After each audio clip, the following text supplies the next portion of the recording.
वो मराठी वाले दिखाते नहीं आजकाल, आप लोग दिखाते. अजिबात नाही, ते तुमच्या डिजिटलला लाईव्ह असतं, बघतो मी. तुमच्याकडे असतं. बोला. हिंदी में जानना चाहेंगे, आज इलेक्शन कमीशन के पास गई है कांग्रेस ईडी की शिकायत लेकर, क्या कहेंगे सर? क्या करेगा इलेक्शन कमीशन? इलेक्शन कमीशन और ईडी में कोई ज्यादा अंतर नहीं है ना, दोनों भी तोते हैं बीजेपी के. इलेक्शन कमीशन का अनुभव हमने लिया है. यहाँ शिवसेना पार्टी जो बाला साहब ठाकरे जी की, उद्धव ठाकरे जी की लीडरशिप में ऐसे उठाकर दे दिया गद्दारों को, बेईमान लोगों को. तो चाहे इलेक्शन कमीशन हो, चाहे ईडी हो, ये सभी संस्थाएं अभी सत्ताधारी पार्टी, चाहे बीजेपी हो या चाहे और कोई हो, उनके लिए ही काम करते हैं. जिस तरह से 5 राज्यों का चुनाव जो चल रहा है और उसी वक्त ईडी को साक्षात्कार हुआ कि राज्यों के जो प्रमुख लोग हैं अपोजिशन के, बीजेपी विरोधी, हाँ, उनके कोई इकोनॉमिक ऑफेंस है क्या, महादेव ऐप्स, ये वो, तो आपको पहले नहीं ये पता था कि आप थोड़े रुक नहीं सकते? हाँ, लेकिन इस देश में जो चल रहा है ये अभी 2024 तक ऐसा ही चलेगा. जैसे जैसे लोकसभा के चुनाव आएंगे और बढ़ेगा, चाहे महाराष्ट्र हो, चाहे छत्तीसगढ़ हो, राजस्थान, मध्य प्रदेश, पश्चिम बंगाल, जहां बीजेपी की सरकारें नहीं है और जहां बीजेपी हार रही, वहां ईडी जाएगी और वहां इलेक्शन कमीशन भी ज्यादा सक्रिय होगा बीजेपी के विरोधियों के. अगर ये इलेक्शन कमीशन संवैधानिक अधिकारों का और मर्यादा का पालन करते तो बाला साहब ठाकरे जी की शिवसेना, जो लोग हमसे बाहर गए हैं छोड़कर, कुछ विधायक, उनके हाथ में नहीं देते. तो इलेक्शन कमीशन में तो शिकायत करके आप क्या करोगे? ना आप राष्ट्रपति के पास जाकर न्याय मिल सकता है यहाँ, ना इलेक्शन कमीशन. बस आप एक ही उम्मीद है, देश का सुप्रीम कोर्ट, बस. तो मणिपुर में हिंसा कश्मीर से लेकर मणिपुर हो गई है और चल रही है, उसका ऊपर कोई बोल नहीं रहा है. प्रधानमंत्री मोदी जी जो 5 राज्यों के चुनाव में प्रचार कर रहे हैं, अमित शाह जी गृह मंत्री 5 राज्यों में घूम फिर रहे हैं, मणिपुर और कश्मीर पर बोल रहे हैं क्या दर दिन वहां हत्या हिंसा हो रही है? हाँ, दूसरों को ज्ञान बांटकर फिर रहे हैं ना. लेकिन अपने नियंत्रण में जो राज्य है, जहां अस्थिरता है, जहां हिंसाचार हो रही है, पुलिस के ऊपर हमले हो रहे हैं, पुलिस की हत्या हो रही है, उसके ऊपर ना प्रधानमंत्री बोल रहे हैं, ना अमित शाह जी बोल रहे हैं, तो कौन बोलेगा? महाराष्ट्र में भी यही चल रहा है. उप मुख्यमंत्री का एक वीडियो वायरल हुआ है दिल्ली में गाना गाते हुए, तो क्या हो गया? अगर किसी राजनेताओं में ये हुनर है, ये कला है, तो गाना चाहिए. क्या वो आदमी नहीं क्या? उसमें कला है. हो रहे, पुलिस की हत्या हो रही है, उसके ऊपर ना प्रधानमंत्री बोल रहे हैं, ना अमित शाह जी बोल रहे हैं, तो कौन बोलेगा? महाराष्ट्र में भी यही चल रहा है. उप मुख्यमंत्री का एक वीडियो वायरल हुआ है दिल्ली में गाना गाते हुए, तो क्या हो गया? अगर किसी राजनेताओं में ये हुनर है, ये कला है, तो गाना चाहिए. क्या वो आदमी नहीं क्या? उसमें कला है, उनकी पत्नी भी गाती है, तो उसका ऊपर कोई, हम राजनीतिक विरोधी जरूर है, लेकिन अगर देवेंद्र जी अच्छा गाना गाते हैं तो जरूर एक ऑल पार्टी ऑर्केस्ट्रा हम रखेंगे और उनका गाना हम रखेंगे. देवेंद्र जी अच्छा गाते हैं, मुझे मालूम है. सर, आरक्षण के मुद्दे पर महाराष्ट्र के मंत्री ही आपस में भिड़ गए हैं, मराठा आरक्षण और ओबीसी को. अरे भाई, कैबिनेट में गैंग वॉर हो रहा है उस मामले पे, आपको मालूम है क्या? ओबीसी वर्सेस मराठा, इस मामले पर कैबिनेट में वॉर हो रहा है, कैबिनेट में गैंग वॉर हो रहा है. मुझे तो लगता है कोई मार खाएगा अंदर, एक मंत्री, 1-2 मंत्री. इस तरह से पूरा माहौल बिगड़ गया है. कैबिनेट में जब बैठते हैं लोग, हमें जो अंदर से खबर आती है, एक दूसरे पर चलकर जा रहे हैं. ऐसा नहीं हुआ और मुख्यमंत्री का कोई नियंत्रण नहीं. छगन भुजबल हो दूसरे वो सातारा के शंभू राजे देसाई हो, सभी और भी नाम मैं ले सकता हूं। इस राज्य में ये स्थिति कभी नहीं आई थी। आरक्षण का कोटा बढ़ाना चाहिए सर, कुछ राज्यों में देखिए बिहार में हो गया है, बिहार में, तमिलनाडु में, बिहार और तमिलनाडु में हो गया है। अगर बिहार कर सकता है, तमिलनाडु कर सकता है, मुझे लगता है महाराष्ट्र कर सकता है, महाराष्ट्र कर सकता है। सर नीतीश कुमार ने जिस तरीके से महिलाओं को लेकर देखिए नीतीश कुमार जी ने उस बारे में, माफी मांगी, लेकिन बीजेपी फिर भी उनका इस्तीफे देखो पे ही बीजेपी है। है, बीजेपी ने क्या कम बातें की है क्या अब तक?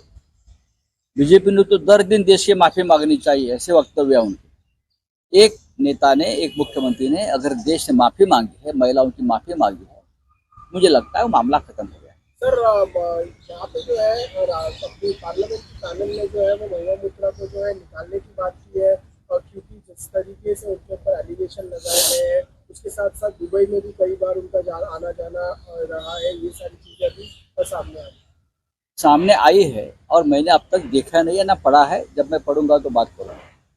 सर महाराष्ट्राच्या मंत्रिमंडळामध्ये आरक्षणाच्या मुद्द्यावर प्रचंड विभाजन सुरू आहे। अनेक मंत्री ओबीसी विरुद्ध मराठा असा वाद घमासान जे सुरू आहे ओबीसी विरुद्ध मराठा, हा महाराष्ट्र जातीपातीमध्ये तोडण्याचा, फाडण्याचा जो प्रयत्न सुरू आहे त्याला यश मिळते। याचं कारण असं की महाराष्ट्रामध्ये अत्यंत कमजोर, दुर्बळ आणि अस्थिर सरकार बसलेलं आहे।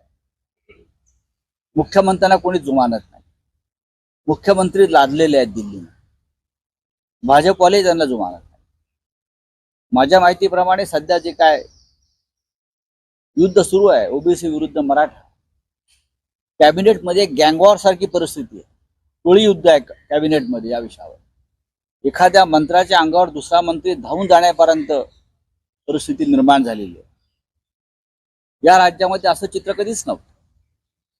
मुख्यमंत्री जर आपल्या मंत्र्यांवर नियंत्रण ठेवू शकत नसतील तर मंत्रिमंडळाचं प्रमुख म्हणून त्यांना बसण्याचा अधिकार नाही। छगन भुजबळ एक बोलताय, शंभूराजे देसाई दुसऱ्या टोकाला बोलतायत, इतर मंत्री तिसरं टोक आहे, आणि मुख्यमंत्री या विषयावरती मौन बाळगून। मनोज जरांगे पाटलाने 24 डिसेंबरची डेडलाईन दिलेली आहे। 24 डिसेंबर नंतर महाराष्ट्रात काय होईल हे कोणीच सांगू शकत नाही। जरांगे पाटलांनी मुंबईचं नाक बंद करण्याची एक जो इशारा दिलेला आहे तो या मुख्यमंत्र्यांनी गांभीर्याने घेतला नाही तर मला असं वाटतं या देशामध्ये महाराष्ट्राची बेअब्रू। इतकंच मी आता सांगू शकतो। सर धनगर समाज के लोग भी कल भीड़ में निकले हैं, वो भी अपनी तरफ से ताकत दिखाने की कोशिश करें। आरक्षण की मांग हा महाराष्ट्र पूर्णपणे जाती पातीमध्ये विभागला आणि फाटला गेला। हे राज्य अशा पद्धतीनं कधीच अच्छा गाना गाते हैं तो जरूर एक ऑल पार्टी ऑर्केस्ट्रा हम रखेंगे और उनका गाना हम रखेंगे। देवेंद्र जी अच्छा गाते हैं, मुझे मालूम है।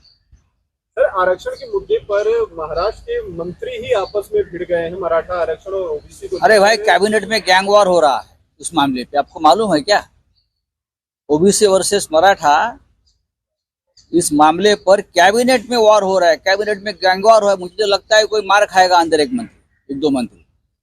इस तरह से पूरा माहौल बिगड़ गया है। कैबिनेट में जब बैठते हैं लोग, हमें जो अंदर से खबर आती है तो एक दूसरे पर चलकर जा रहे हैं। ऐसा नहीं हुआ और मुख्यमंत्री का कोई नियंत्रण नहीं। एक छगन भुजबल हो, दूसरे वो सातारा के शंभू राजे देसाई हो, सभी और भी नाम मैं ले सकता हूं। इस राज्य में ये स्थिति कभी नहीं आई थी। आरक्षण का कोटा बढ़ाना चाहिए सर, कुछ राज्यों में देखिए बिहार में हो गया है, बिहार में, तमिलनाडु, बिहार और तमिलनाडु में हो गया है। अगर बिहार कर सकता है, तमिलनाडु कर सकता है, मुझे लगता है महाराष्ट्र कर सकता है, महाराष्ट्र कर सकता है। सर नीतीश कुमार ने जिस तरीके से महिलाओं को लेकर देखिए नीतीश कुमार जी ने उस बारे में, माफी मांगी, लेकिन बीजेपी फिर भी उनका इस्तीफे देखो पे ही बीजेपी है। है, बीजेपी ने क्या कम बातें की है क्या अब तक? बीजेपी ने तो दर दिन देश की माफी मांगनी चाहिए, ऐसे वक्तव्य उनके। एक नेता ने, एक मुख्यमंत्री ने अगर देश से माफी मांगी है, महिलाओं की माफी मांगी है, मुझे लगता है वो मामला खत्म हो गया। सर यहाँ पे जो है अपनी पार्लियामेंट की पैनल ने जो है वो महिला मुद्रा को जो है निकालने की बात की है, और क्योंकि जिस तरीके से उनके ऊपर एलिगेशन लगाए गए हैं, उसके साथ साथ दुबई में भी कई बार उनका आना जाना रहा है, ये सारी चीजें भी सामने आ रही है। सामने आई है और मैंने अब तक देखा नहीं है ना पढ़ा है। जब मैं पढ़ूंगा तो बात करूंगा। तर महाराष्ट्राच्या मंत्रिमंडळामध्ये आरक्षणाच्या मुद्द्यावरून प्रचंड विभाजन सुरू आहे. अनेक म्हणजे ओबीसी विरुद्ध मराठा असा वाद घमासान जे सुरू आहे ओबीसी विरुद्ध मराठा, हा महाराष्ट्र जातीपातीमध्ये तोडण्याचा फाडण्याचा जो प्रयत्न सुरू आहे त्याला यश मिळत आहे. याचं कारण असं की महाराष्ट्रामध्ये अत्यंत कमजोर, दुर्बळ आणि अस्थिर सरकार बसलेलं आहे. मुख्यमंत्र्यांना कोणी जुमानत नाही. मुख्यमंत्री लादलेले आहेत दिल्लीने. भाजपवाले त्यांना जुमानत नाही. माझ्या माहितीप्रमाणे सध्या जे काय युद्ध सुरू आहे ओबीसी विरुद्ध मराठा, कॅबिनेटमध्ये गँगवॉर सारखी परिस्थिती आहे. टोळी युद्ध आहे कॅबिनेटमध्ये या विषयावर. एखाद्या मंत्र्याच्या अंगावर दुसरा मंत्री धावून जाण्यापर्यंत परिस्थिती निर्माण झालेली आहे. या राज्यामध्ये असं चित्र कधीच नव्हतं. मुख्यमंत्री जर आपल्या मंत्र्यांवर नियंत्रण ठेवू शकत नसतील तर मंत्रिमंडळात प्रमुख म्हणून त्यांना बसण्याचा अधिकार नाही.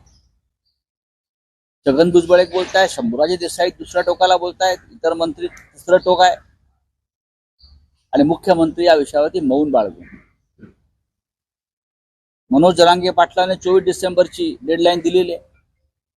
24 डिसेंबर नंतर महाराष्ट्रात काय होईल हे कोणीच सांगू शकत नाही. जरांगे पाटलांनी मुंबईचं नाक बंद करण्याची एक जो इशारा दिलेला आहे तो या मुख्यमंत्र्यांनी गांभीर्याने घेतला नाही तर मला असं वाटतं या देशामध्ये महाराष्ट्राची बेअब्रू. इतकंच मी आता सांगू शकतो. सर, धनगर समाज के लोग भी कल भीड़ में निकले हैं, वो भी अपनी तरफ से ताकत दिखाने की कोशिश करें. आरक्षण की मांग हा महाराष्ट्र पूर्णपणे जातीपातीमध्ये विभागला आणि फाटला गेला. हे राज्य अशा पद्धतीनं कधीच झालं नव्हतं. याचं कारण गेल्या 7, 8, 10 वर्षामध्ये ज्या पद्धतीचं जातीय राजकारण महाराष्ट्रात केलं. आता लोकांना बाळासाहेब ठाकरे आठवतील पुन्हा एकदा.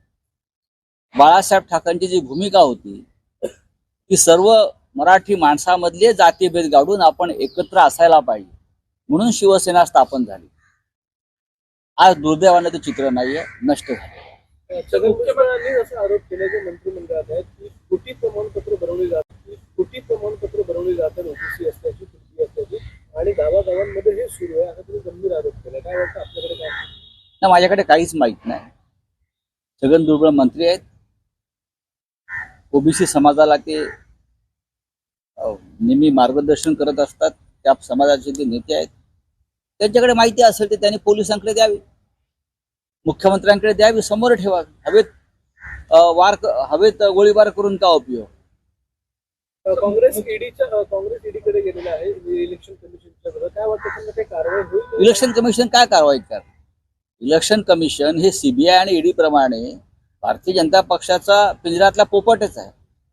ज्या पद्धतीनं शिवसेनेच्या बाबतीत महाराष्ट्रात इलेक्शन कमिशनने निर्णय घेतला हा पूर्णपणे केंद्र सरकारच्या दबावाखाली गेला. बाळासाहेब ठाकरेंनी स्थापन केलेली शिवसेना, उद्धव ठाकरे यांच्या नेतृत्वाखालची शिवसेना, इथे ठाकरे तिकडे शिवसेना हे असताना त्यांनी 20-25 आमदार इकडे तिकडे गेले म्हणून संपूर्ण शिवसेना एका फुटीर गटाच्या हातात ठेवावी याच्यामध्ये इलेक्शन कमिशनची नियत आणि बिघडलेलं चरित्र दिसतं. अशा इलेक्शन कमिशनकडे जाऊन काय नाही मिळणार आहे. हे सगळे पोपट आहेत सरकारचे. शरद पवार हयात आहेत, पक्षाचे संस्थापक, आणि त्यांचा पक्ष अजित पवारला दिला जातो. इलेक्शन कमिशन पक्षाचा संस्थापक समोर आहे, तो बसला इलेक्शन कमिशन समोर आणि त्या पक्षाचं चिन्ह, त्या पक्षाचं अस्तित्व मान्य करत नाही. इलेक्शन कमिशन आम्हाला लाभलं आहे आणि आम्ही ह्यांच्यासमोर न्याय मागायचा. मुंबईतल्या ज्या शाखेला उद्धव ठाकरे भेट देणार आहेत त्या शाखेच्या जागी एकतर नवीन शाखा म्हणून शुभारंभ करण्यात आलाच आहे, पण कालच त्या ठिकाणी कंटेनर शाखा बसवण्यात आली. एक लक्षात घ्या, काम सुरू करण्यात आले आहे. हे बघा, मुख्यमंत्री आणि त्यांच्या लोकांची जी माफियागिरी सुरू आहे ती औटघडकीची आहे. मी परत सांगतो, आज तुमच्या हातात सत्ता आहे, पोलीस आहे. बाळासाहेब ठाकरेंच्या काळात निर्माण झालेला शाखा तुम्ही ताब्यात घेताय आणि आता बुलडोजर फिरवताय. हा माज आणि मस्ती फार काळ राहणार नाही. आम्ही माननीय उद्धव ठाकरे, आम्ही सगळे चाललो 11 तारखेला. आम्ही जाऊ पाहू ना काय होतंय ते, कोणाला दाखवताय मस्ती. माझा पोलिसांना काल इशारा दिलाय मी, तुमचा हिशोब होतोय, तुमच्या नोंदी होत आहेत, लक्षात घ्या. कोण काय करताय, कोण कोणाचा शेपूट म्हणून फिरताय.